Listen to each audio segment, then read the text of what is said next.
Hi friends, Mahabharatam పంచమ వేదంగా హిందువులకు పరిగణించబడిన మహాభారత ఇతిహాసం పురాణ చరిత్ర ప్రకారం మహాభారత కావ్యం వేదకాలం తర్వాత అనగా సుమారు సామాన్య శకం పూర్వం 4000 సంవత్సరాల క్రితం సంస్కృతం భాషలో రచించబడిందని, మహాభారతాన్ని వేదవ్యాసుడు చెప్పగా గణపతి రచించాడని హిందువుల నమ్మకం. మహాభారతంలో ఎంతోమంది గొప్ప వీరులు ఉన్నారు, మహా అతిరథులు కూడా ఉన్నారు. వారిలో కృష్ణుడు, కర్ణుడు, ద్రోణుడు, భీష్ముడు, భీముడు, అర్జునుడు ఉన్నారు. భారతదేశం యొక్క భారతీయ గ్రంథాల ప్రకారం మహాభారతాన్ని గొప్ప యుద్ధంగా చెబుతారు. ఇందులో ఎంతోమంది వీరులు, యోధులు పాల్గొన్నారు. అయితే మహాభారతాన్ని మలుపు తిప్పిన యోధుడు మహాదాన వీరశూర మహాబలి కర్ణుడు. మహాభారతంలో అతి ముఖ్యమైన పాత్రల్లో కర్ణుడు ఒకడు. కర్ణుడు అసలు తల్లి కుంతి. పాండురాజుతో వివాహం జరగడానికంటే ముందు సూర్యభగవానుని ఆశీస్సులతో కర్ణుడు జన్మిస్తాడు. దుర్యోధనునికి ప్రాణ స్నేహితుడు. మహాభారత యుద్ధంలో కర్ణుడు తన సోదరులతో పోరాడుతాడు. కర్ణుడు సూర్యుడి కుమారుడు. తనని నేటికి ఆదర్శంగా చెబుతారు. ఎందుకంటే కర్ణుడు ఎప్పుడు ఎవరికైనా దాన ధర్మాలు చేయడానికి నిరాకరించలేదు. కుంతీదేవి కర్ణుడి ప్రాణాలకు ఎలాంటి హాని ఉండకూడదని సూర్యుడిని వేడుకుంటుంది. దాంతో సూర్యుడు స్వయంగా రక్షిస్తానని కర్ణుడికి పుట్టుకతోనే కవచకుండలాలు ఇస్తాడు. వాటిని ధరించిన వారికి ప్రపంచంలో ఏ శక్తి కూడా ఓడించలేదు. కర్ణుడు తన జీవితం అంతా ఎన్నో కష్టాలు, శాపాలు, ఎన్నో అవమానాలు, పరిస్థితులకు వ్యతిరేకంగా పోరాడిన కర్ణుడిని ఇప్పటికీ భారతీయ ప్రజలు గొప్ప యోధుడని అంటారు. మీలో ఎవరైనా కర్ణుడంటే ఇష్టం ఉంటే మీకు తనలో నచ్చిన విషయాన్ని కామెంట్ చేయండి. మహాభారతంలో కర్ణుడికి ఎదుటి నిలబడే వీరుడు ఒక్క అర్జునుడు తప్ప మరెవ్వరూ లేరు. కర్ణుడు ఎవరో, కర్ణుడి పుట్టుక గురించి కుంతి ముందే చెప్పి ఉంటే అతని జీవితం మహాభారతం ఎలా ఉండేదో మన ఊహకి కూడా అందదు.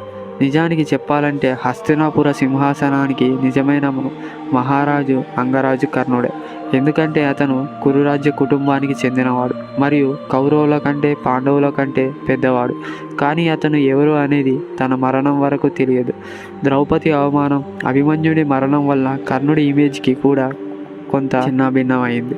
అయితే కర్ణుడు మహాభారతంలో గొప్ప యోధుడిగా పరిగణించబడ్డాడు. ఇంద్రుడికి తెలుసు కర్ణుడి మీద కవచకుండలాలు ఉన్నంత వరకు అర్జునుడు ఏమీ చేయలేడని. కర్ణుడి శరీరంపై కవచకుండలాలు ఉన్నంత వరకు యుద్ధ భూమిలో విజయంగా మరియు అమరుడిగా ఉంటాడని. అందుకు కురుక్షేత్ర యుద్ధం దగ్గర పడినప్పుడు ఇంద్రుడు కర్ణుడు తన కవచకుండలాలతో యుద్ధభూమికి వెళ్లకుండా చేయడానికి పాండవులకు అర్జునుడికి సహాయం చేయడానికి నిర్ణయించుకుంటాడు. కర్ణుడు మధ్యప్రదేశ్లో సూర్యదేవుని పూజించేప్పుడు అతని వద్దకు వచ్చి ఇంద్రుడు మారువేషంలో తన కవచకుండలాలను అడుగుతాడు. వచ్చింది ఇంద్రుడని కర్ణుడికి తెలుసు. ఎందుకంటే ఇంద్రుడి ఈ పథకం గురించి సూర్యుడు ముందే హెచ్చరించాడు. కానీ కర్ణుడు సూర్యుడికి నమస్కరిస్తూ దానం విషయంలో మరియు ఈ సమయంలో ఎవరైనా తన ప్రాణాలను అడిగినా తను తిరస్కరించాలని, అవలీలంగా ఇచ్చేస్తానని చెప్పాడు. అప్పుడు ఆ పథకం ప్రకారం ఇంద్రుడు మారువేషంలో కర్ణుడి వద్దకు వచ్చి కర్ణుని కవచకుండలను దానం అడుగుతాడు. సూర్యుడు హెచ్చరించిన తర్వాత కూడా కర్ణుడు నిరాకరించలేదు మరియు ఇంద్రుడికి తన కవచకుండలాలను అప్పగిస్తాడు. అప్పుడు కర్ణుడు ఈ దాతృత్వానికి సంతోషించిన ఇంద్రుడు ఏదైనా వరం అడగమని చెప్తాడు. అయితే దాన ధర్మాలు చేసినప్పుడు ఏదో ఒకటి అడగడం ధర్మానికి విరుద్ధమని కర్ణుడు అంటాడు. అప్పుడు ఇంద్రుడు తన శక్తి అనే శక్తివంతమైన అస్త్రాన్ని కర్ణుడికి ఇస్తాడు. ఆ అస్త్రం ఎంతటి శక్తివంతునైనా చంపగలదు, కానీ ఆ అస్త్రాన్ని ఒక్కసారి మాత్రమే ఉపయోగించగలడు అంటాడు. ఆ శక్తి అనే అస్త్రాన్ని అర్జునుడి కోసం దాచి ఉంచుతాడు, కానీ కురుక్షేత్ర యుద్ధంలో ఘటోత్కచుడిని చంపడానికి ఉపయోగిస్తాడు. కర్ణుడి దానగుణానికి మహాభారతంలో ఎవ్వరూ సాటిలేరు. ఎందుకంటే అతను మరణిస్తాడని తెలిసినా కూడా సంతోషంగా తన శరీరం నుండి తన కవచకుండలాలను తీసి దానం చేస్తాడు. అయితే కర్ణుడి కవచకుండలాలు ఇప్పుడు ఎక్కడ ఉన్నాయి, ఏమయ్యాయి? మహాభారతంలో కవచకుండలాలు ఇంద్రుడి దగ్గరకు వెళ్ళాయని తెలుసు. అయితే ఇంద్రుడికి ఒక షరతు ఉంటుంది. అదేంటంటే మోసం ద్వారా దొరికిన దేనినైనా స్వర్గానికి తీసుకురాకూడదని.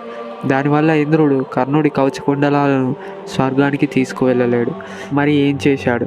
ఇంద్రుడు కర్ణుడి కవచకుండలాలను భూమిపైనే సముద్రపు ఒడ్డున ఒక రహస్య ప్రదేశంలో దాచాడు. వాటిని చూసిన చంద్రుడు దొంగిలించి పారిపోతాడు. అప్పుడు సముద్రదేవుడు చంద్రుని నుండి ఆ కవచ కుండలాలను రక్షిస్తాడు. అప్పటి నుండి సూర్యదేవుడు మరియు సముద్రదేవుడు ఈ కవచ కుండలాలను రక్షిస్తూ ఉంటారు. అయితే సూర్యదేవుడు మరియు సముద్రదేవుడు కథను మనం అర్థం చేసుకుంటే, సూర్యుడి కాంతి సముద్రాన్ని మొదట తాకే ప్రదేశం 13వ శతాబ్దంలో నిర్మించిన ఒడిశాలోని పూరీ గ్రామానికి సమీపంలో ఉన్న కర్ణక సూర్య దేవాలయం. ఈ ఆలయాన్ని బయట ఎక్కడో నిర్మించినప్పటికీ అక్రమ దాడుల చేత ఇది చాలాసార్లు కూలిపోయింది. పురాతన కాలంలో ఇక్కడ సూర్య దేవాలయం నిర్మించబడింది మరియు ఇక్కడ ఆలయంలో పూజలకు సంబంధించిన ఆధారాలు ఎక్కడ కూడా కనిపించవు. ఈ గుడిని చాలాసార్లు ధ్వంసం చేశారు. బహుశా కర్ణుడి కవచ కుండలాల కోసమే అయి ఉండవచ్చు. కర్ణుడి కవచ కుండలాలు ఆ గుడిలో రహస్యంగా ఉన్నాయని, ఆలయంలో వాటి రక్షణ శక్తివంతంగా ఉంటుందని నమ్ముతారు. ఈ దేవాలయానికి ముందు సూర్యకాంతి మొదట సముద్రాన్ని తాకుతుంది. ఈ కవచ కుండలాలు దాగి ఉన్న ప్రదేశం దైవిక శక్తుల ద్వారా వాటిని రక్షించబడుతుంది అని చెప్పబడింది.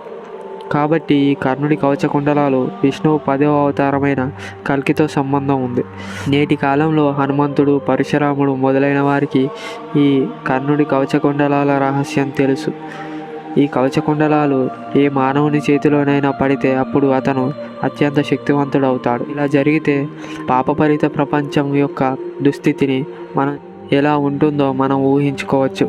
విష్ణువు 10వ అవతారమైన కల్కి మాత్రమే ఈ కవచ కుండలాల పూర్తి సత్యాన్ని తెలుసుకుంటాడని మరియు అతను మాత్రమే కవచ కుండలాలను ఈ గుహ నుండి బయటకు తీస్తాడని కొన్ని గ్రంథాలు చెబుతున్నాయి. ఒకవేళ కర్ణుడు కవచ కుండలాలతో కురుక్షేత్ర యుద్ధం చేసి ఉంటే అప్పుడు ఆ యుద్ధం ఎలా ఉంటుందో కూడా ఎవరి ఊహకు అందదు.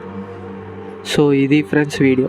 ఈ వీడియో మీకు ఎలా అనిపించిందో కామెంట్ చేయండి. ఈ వీడియో నచ్చితే లైక్ చేయండి. ఇలాంటి మరిన్ని వీడియోస్ కోసం మన ఛానల్ని సబ్స్క్రైబ్ చేసుకోండి.